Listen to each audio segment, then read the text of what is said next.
Want to welcome in studio, continuing our MMA week. Very pleased to have with us Matt Hughes, UFC Hall of Famer, and all-around good guy in studio. How are you, sir? I'm doing very well. Thanks for coming in, man. Not a problem. I was actually in D.C. The last couple of days trying to get the sport legalized there, so it was an easy hop to come here. I head home tonight then. So MMA is not legal in Washington, D.C.? In New York. Oh, in New York State. New York. Yes, I've been in New York. So it's one of the two states where it's not. That and Connecticut are the only two states where it's illegal. And Funny thing is, though, they allow amateur fighting where the fighter doesn't get paid, but they won't allow professional fighting. So really? They got it backwards a little bit. Yeah. Now, do I understand correctly that Governor Cuomo actually had some good things to say? Yes. He is for it. That's As good. with most of the people in the state, the revenue the UFC would bring would be tremendous. What is the objection then? It's a long story. The UFC is owned by two brothers, Lorenzo and Frank Fertitta. That's a small.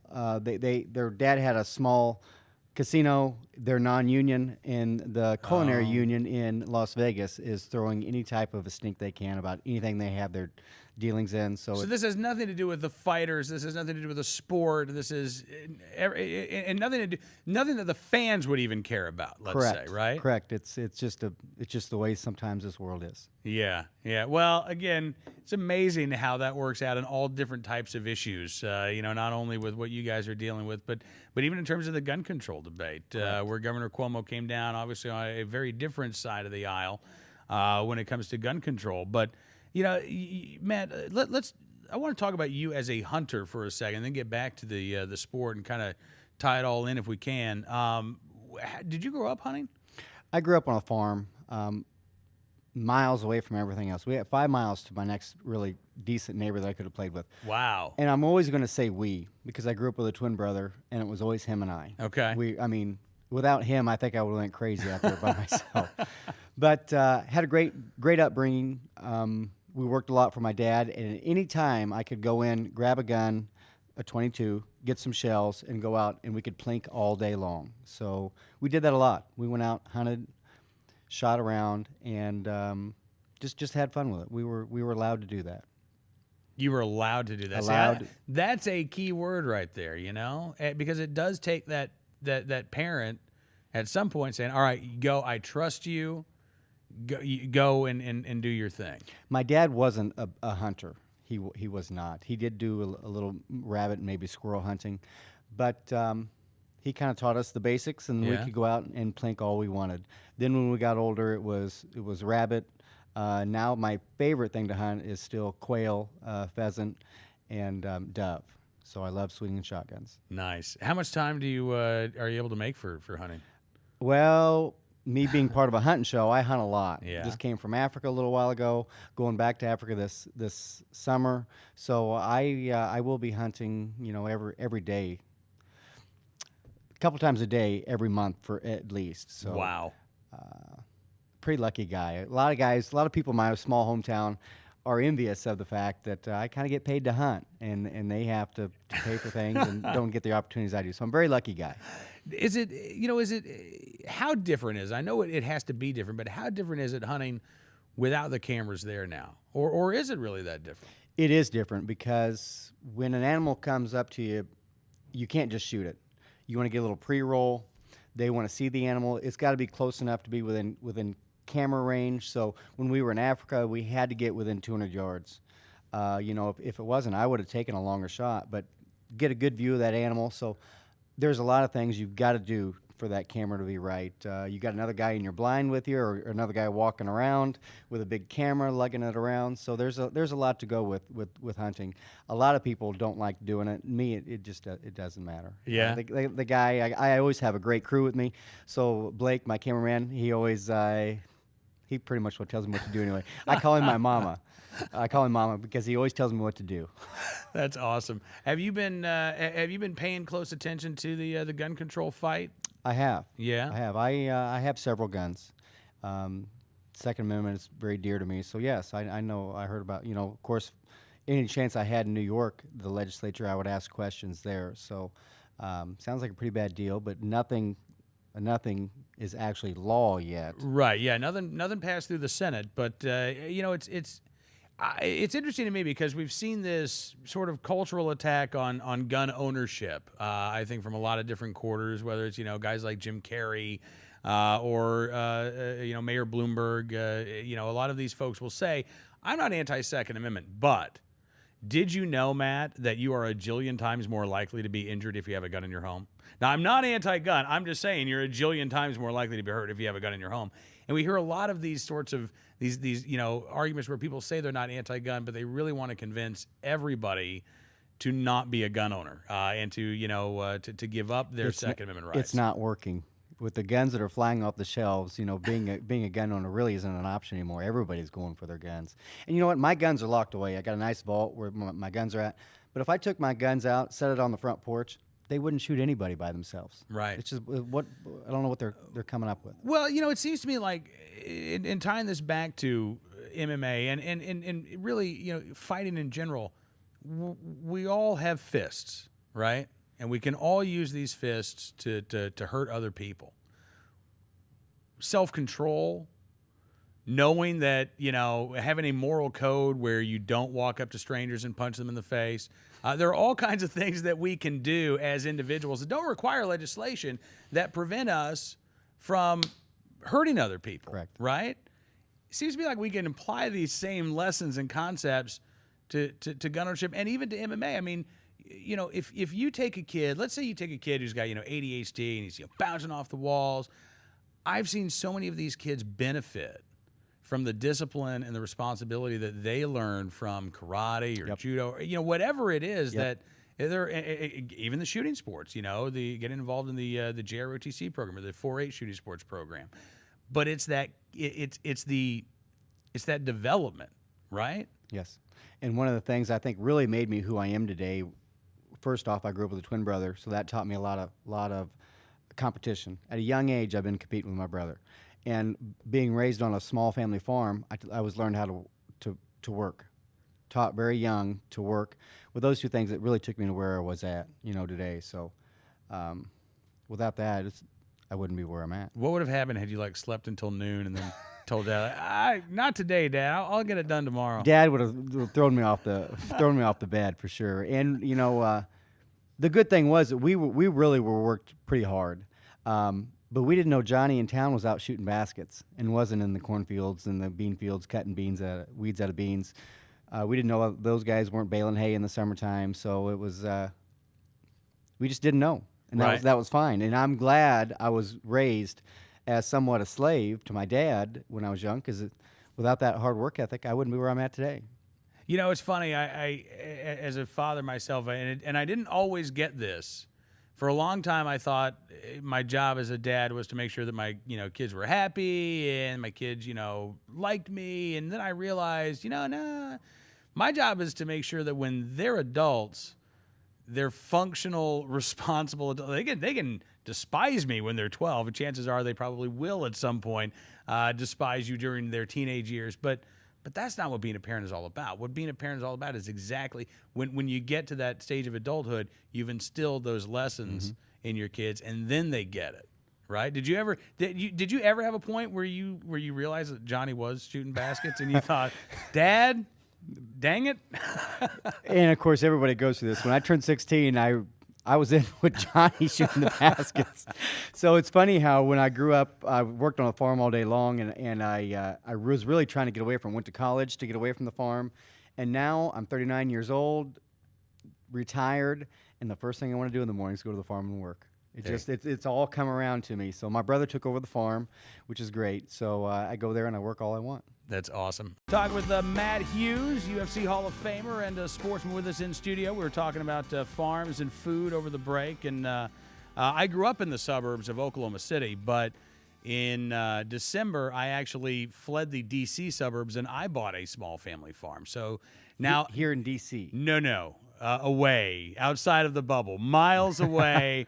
It's a hell of a commute, but it's worth it to me, and it's worth it to my wife and our kids to have that sort of life that you were actually talking about. So now I'm the father who's demanding that the kids get up at 8:30 in the morning. And come on, we got stuff to do. We got busy days now, and 8:30 sleeping late on a Saturday. So, but it's it's funny. I mean, a big part of it was what you were describing like I said, I grew up in the burbs, and my family, my mom and dad were both one generation. They both grew up on farms. My mom grew up in Oklahoma in the Great Depression on a very, very poor farm. I mean, they were dirt poor. She was 18 before she had indoor plumbing and electricity in her house.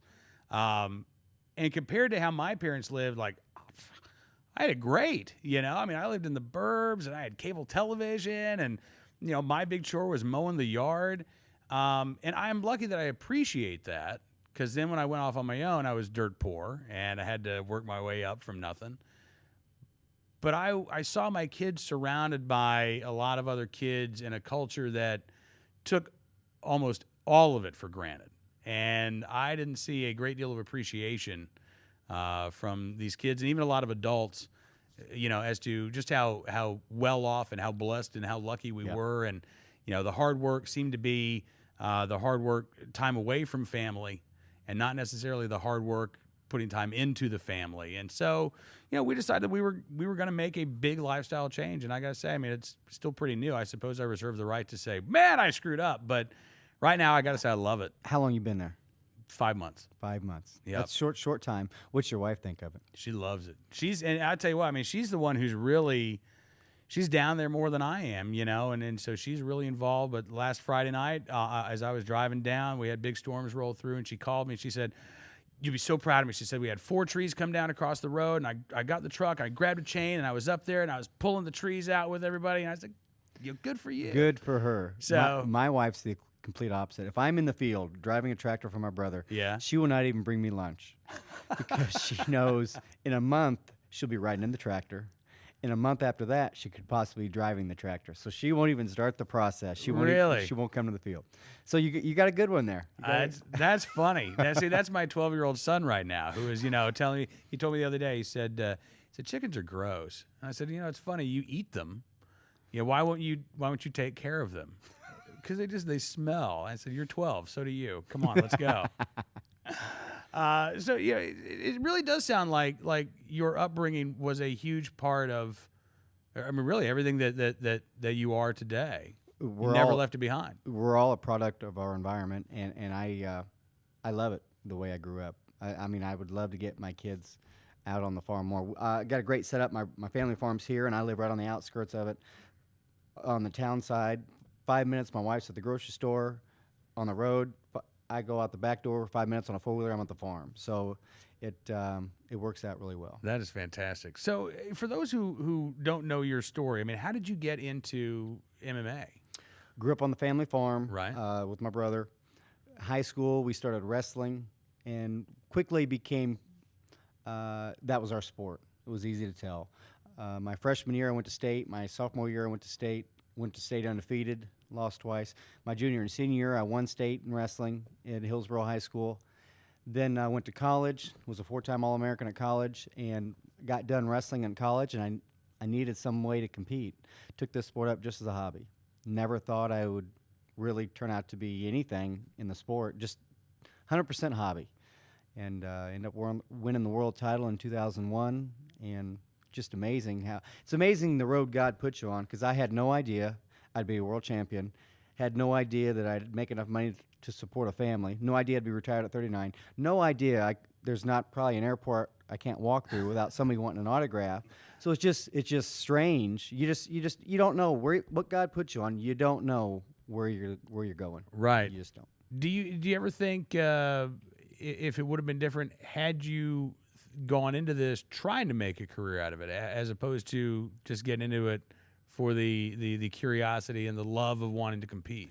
I think it would have been different. You know, there's a lot of things I can go back and say I wish this was different, this and this, but in the end, I'm glad it all went the same way, because I got a great family at home, got a great life, and I'm just glad it all worked out the way it is. So. But yes, if you change one of those factors from previously, you know, years ago, right, you're going to have a different outcome. Yeah. Now this is maybe a weird question. I'm 38, and the thought of being retired like a year from now, I can't even imagine it. What is that like? Wide open vistas. You can go wherever you want. The world is your oyster, Matt Hughes. I'm really fighting with getting older. Yeah. I'm 39. I've competed my whole life. whether it was with my brother on the farm, high school wrestling, college wrestling, fighting at the gym, getting ready for a competition. I've been competitive my whole life, and now I'm not. So I find myself, I just got done reading Chris Kyle's book because I know reading is good for you, and I don't want to. I mean, I don't want to keep my brain the way it is. So I try and read a lot, and I always, I wake up in the morning. One of the two highlights of my day is taking my kids to school and picking them up.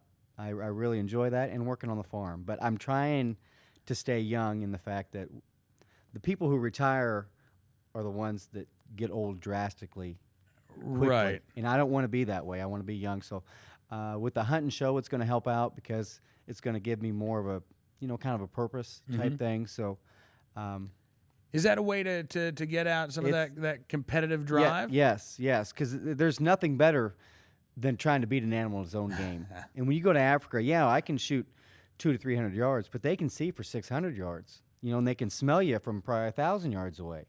So everything's got to be lined up right.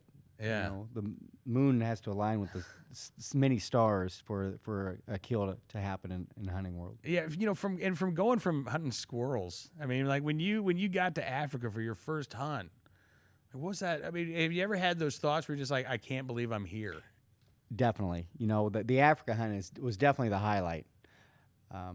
We went all for all plains game, and it was just first 2 or 3 days we didn't get anything, and then things started working in our favor. But we took my 13-year-old son with me. Very cool. And he loves it. When we got done with the 10-day hunt or whatever it was, I wanted to go home to see the rest of the family, and he wanted to stay there. He loved it. So we had a great time. But going over there and kind of figuring out what you're going to shoot, and was a lot different than going out before sunup, waiting for a squirrel to come down a tree and shooting it. Yeah, absolutely. Talking with Matt Hughes, joining us here in studio, and Matt, looking at the future of hunting, the numbers are ticking back up after a number of years of decline in terms of hunting. Is hunting getting to the point now where I've seen a number of stories, for instance, about urban hunting clubs, like in San Francisco and Washington, D.C. People are getting together.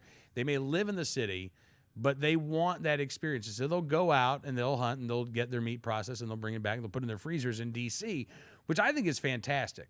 Because if we only say, well, if you grew up on a farm or if you grew up in the country or if you went out to your uncle's place when you were a kid and you got to do some hunting, if we leave our hunting heritage up only to those who grew up hunting, we're toast. Yeah. Right? How do we translate? How do we get more people who've never had that experience of waking up in the pre-dawn hours? They don't get it. They don't understand it because they've never experienced it. Maybe they've never even really talked to anybody who's done that themselves. I think that, the best way is if somebody has that itch to go out and do it. Because if somebody like my wife, kind of the opposite that I am, she'd never kill something. And she's even to the fact where I can't bring something I've killed into the house and eat it. So I've got a kitchen out in what I call the shed, nice shed. So I have a kitchen out there, but I can't bring something that wasn't bought at the grocery store into the house and cook it. Really? Yes. Will she eat it? No, she will not. She will not. She went over to my sister's one time, had some deer chili, and she really liked it till she found out, 10 minutes later it was deer chili, and then she was disgusted by it. But so to get that person that has an itch to go out and hunt, maybe they've seen something on TV or maybe passed a magazine and read it or something, is a lot easier. Because man, if you don't want to hunt, I don't know the right recipe to make them hunt. Now, we were talking about food earlier. You've got that book there. If you want some clean meat, go out and kill it, because that's guaranteed not to have any of the steroids or anything that might be in something, whether it be some pork or beef or whatever. So your venison is definitely your leaner, more pure meat. Oh yeah, that's why food banks around the country love programs like Farmers and Hunters Feeding the Hungry, because this is the best type of meat that you can donate to these programs, and they love getting that fresh protein. And when I went to Africa, a lot of people were like, "Hey, you didn't bring all that meat home," and I go, "No, I don't." Usually in the United States, when I would kill a deer, that deer would get sent to a processing house, and the meat was donated to somewhere.